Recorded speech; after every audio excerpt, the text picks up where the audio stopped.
All right, Tickety-Boo News.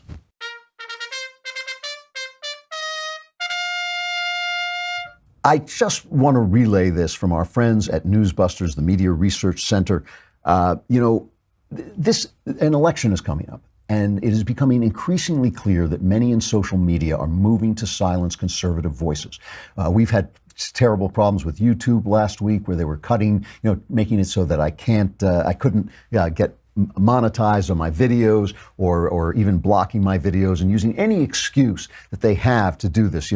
If the guys at the Young Turks curse on the air, nobody says anything at YouTube. If Ben Shapiro uses even a slight slangy word, they give him a problem. This is bias and it's not right. And I think the people at YouTube, in their hearts, they know this and maybe would work to fix it and to be fair to all of us. Because, look, I think anybody who listens to the show realizes I don't hate anybody. I do not hate anybody. And I certainly don't hate anybody according to where they come from. I love the fact that America is filled with all us mutts together trying to find out how to make our creed make sense. Twitter, too, has virtually admitted to shadow banning people they call trolls, but we just know this skews to the right. There are very few alt-right fascists in this country, very few. It's they hold meetings and 100 people show up.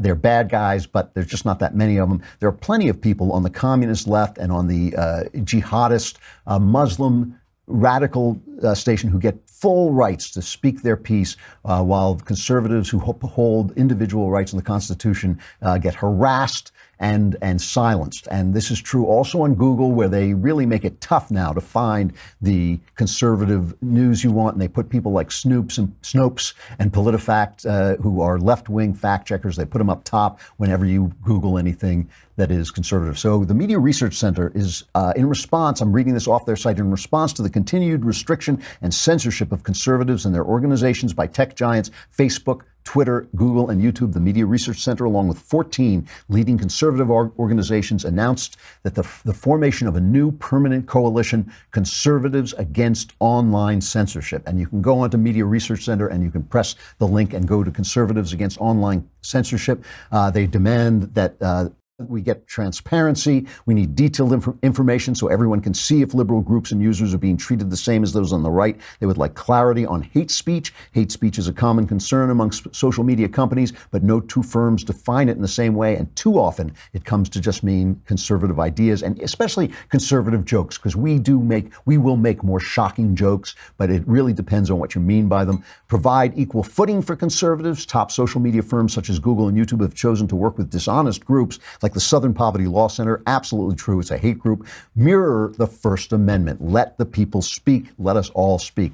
Go on to a Media Research Center and link that and join in with this, because I just think, a lot of these people are people of goodwill. I believe this. I believe it about Facebook and YouTube and Google. I really do believe that these are people of goodwill, but they are surrounded by a left-wing culture. And when you're surrounded by that culture, there's nobody there to say to you, no, that's not hateful. It's actually in the Constitution. No, that's not hateful. It actually is classical liberalism. The problem is that the left sets the terms of what will be called racist. And then when you say, you know what, I'm against welfare.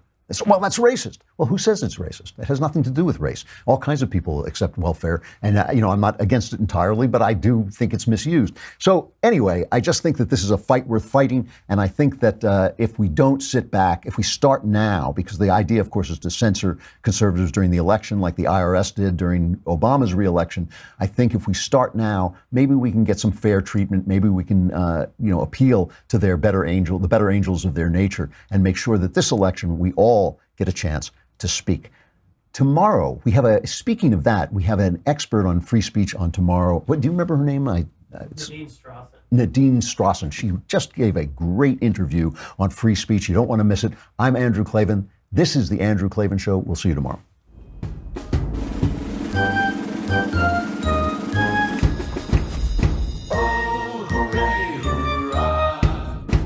The Andrew Klavan Show is produced by Robert Sterling. Executive producer, Jeremy Boring. Senior producer, Jonathan Hay. Our supervising producer is Mathis Glover. And our technical producer is Austin Stevens. Edited by Emily Jai. Audio is mixed by Mike Cormina. Hair and makeup is by Jesua Alvera. The Andrew Klavan Show is a Daily Wire Forward Publishing production. Copyright Forward Publishing 2018.